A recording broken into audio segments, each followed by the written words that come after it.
We are going to teach you exactly how to build the perfect army in Warhammer 40,000 9th edition.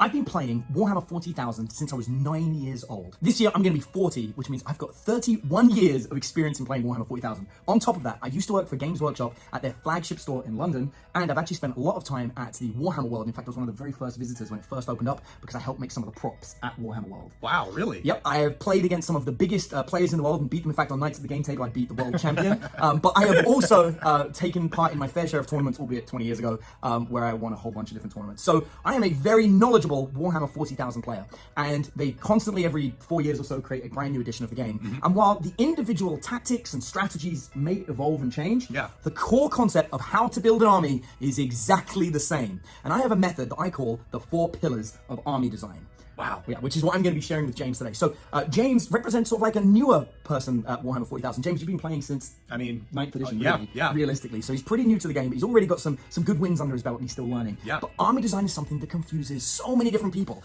It's like, I remember back in the day, we would always build armies by just picking our favorite units, right? It's like, I like that unit, this one's really powerful, that one beat me in a tournament, there's my army, right?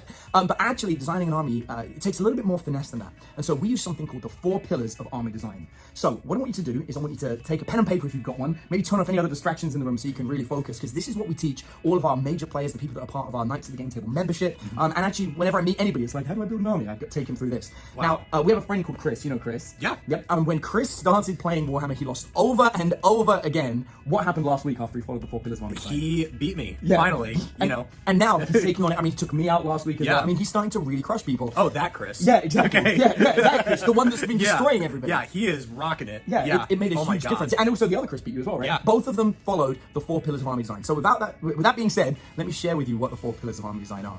Every army must take into consideration all 4 points. Now, a key element here is you can kind of ignore a point, but if you do, you have to accept you're ignoring it. And therefore, if you start losing, don't be like, I don't know why I'm losing. Be like, oh, I ignored one of the 4 points. Makes sense. If you have an army that has all 4 points, the chance of you losing is significantly mitigated, right? It just goes down significantly. And for me, I don't really care about winning. I just want a good game.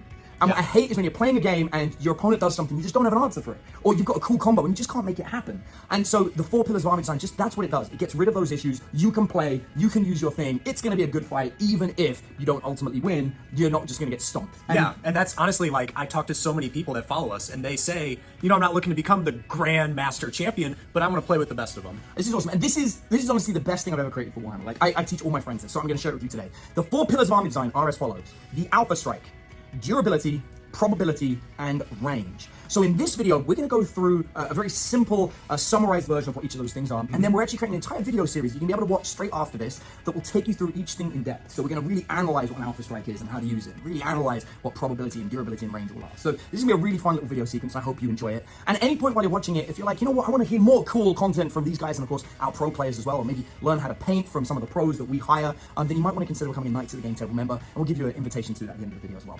So let's talk about what the 4 things are. You've got your Alpha Strike, you've got your durability, your probability, and your range. Alpha Strike is how hard can I hit my opponent on the first turn of the game. Okay.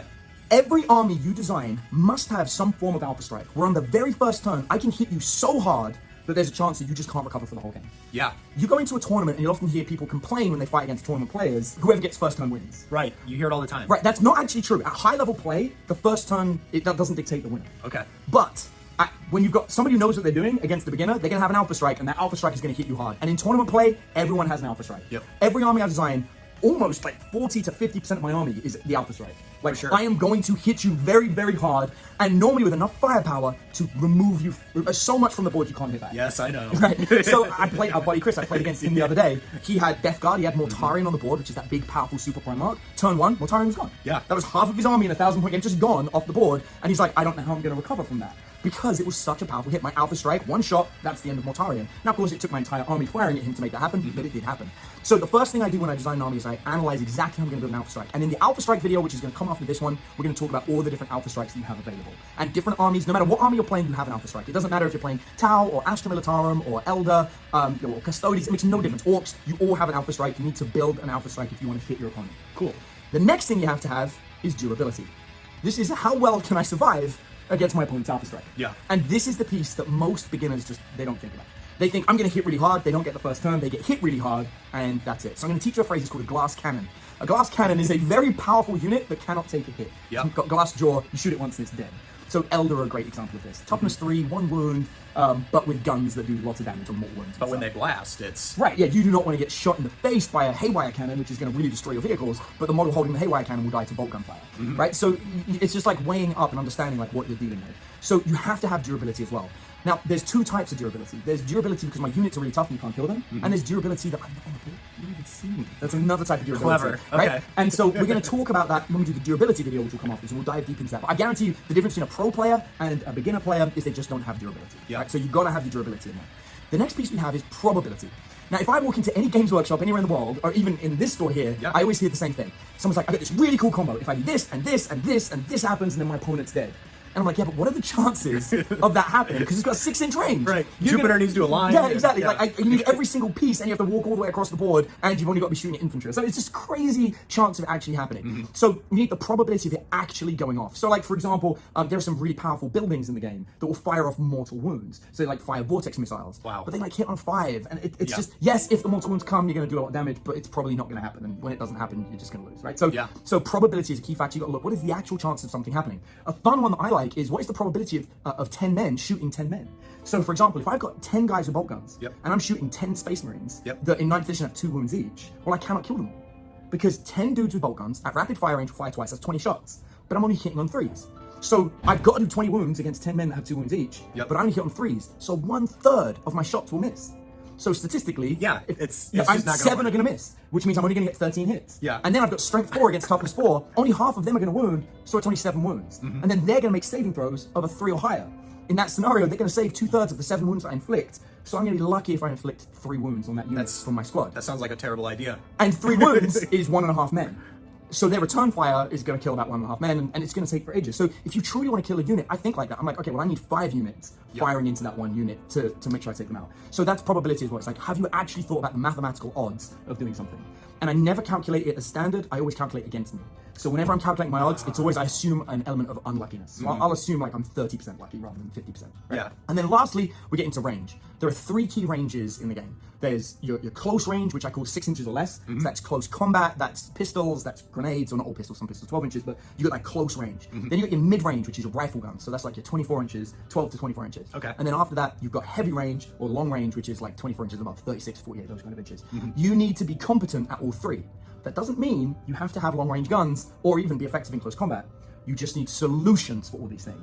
Right? So if I've got a bunch of long range weaponry and I'm fighting against an opponent who doesn't have long range weaponry, but they can move really fast, they've got an answer. The answer is, if they're durable, I fire my long range weaponry, they don't get hit, they move fast, I'm in close combat, now my long range weapons are useless because they've thought about being ready for all ranges. But they have to assume that I'm going to be dangerous at all 3. So if I make a shooting army, right, you got it? Like say Tau, I've got to make sure that I'm prepared for my Overwatch and that I'm designing my army correctly, right? And maybe, like a lot of people won't take flamethrowers, but sometimes it's worth taking some flamethrowers to get some automatic. Just to make them think twice, too. Right, to scare people off of that charge, right? So that's like a key factor. Also, like when you charge, if you fail against one unit in a multi-charge, you fail against both. So it's good to have units together to tempt them into doing multi-charges that are more likely to fail. So it's just thinking about these kind of elements. So these are the key 4 elements to the game. So I'll go over them again. Alpha Strike, durability, probability, and range. Now, at the Knights of the Game Table membership, we teach a whole bunch of things like this. We look at each individual army and we go through the Alpha Strike, durability, probability, and range for each individual army and even the sub-factions. In addition, we've hired some of the world's top painters to teach painting classes. In fact, Matt DiPietro has a very specific style called sketch style that he taught to all the Knights of the Game Table people. We all use it, and it's a way to speed paint and still have your miniatures looking great, which for me as a player, that's what I want. I want people to look at my miniature and go, wow, and know that I didn't really spend much time doing it. Get them done fast, too. That's 10 VP, right? Right, exactly. And because of our partnership with this awesome store, all of the members get discounts on miniatures, which I don't know about you, but discounted miniatures is amazing. Paints, too. Right, and paints. So if you're interested in becoming a member at Knights of the Game Table, it's actually significantly cheaper than you could even imagine. There'll be a link somewhere outside this video. You can click on it and you can go and read all about it and see what you get with membership. And more importantly, you help support us make videos like this for you for free, which is really great. In addition, look outside this video. There'll be a link that clicks across to the next video in the series where you can learn all about the Alpha Strike. So thanks ever so much for watching this video. I hope you enjoyed it, James. I hope you learned something. Oh my God. And go and check out the Knights of the Game Table membership. See if you want to consider coming and hanging out and talking to me and James. And of course, get ready for the next video on Alpha Striking.